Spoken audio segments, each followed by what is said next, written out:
Hakikat dışında hiçbir ihtiyacım yoktur.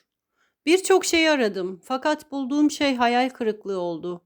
Şimdi sadece tek bir şey arıyorum. Çünkü onu bulduğumda aradığım her şeyi ve tek şeyi bulmuş olacağım. Daha önce aradığım birçok şeye aslında ihtiyacım yoktu ve hatta onları istemiyordum bile. Tek gerçek ihtiyacımın farkında değildim. Şimdi sadece hakikate ihtiyacım olduğunu görüyorum. Onu bulduğumda tüm ihtiyaçlarım giderilir. Tüm acılar biter, umutlarım gerçek olur ve rüyalar sona erer.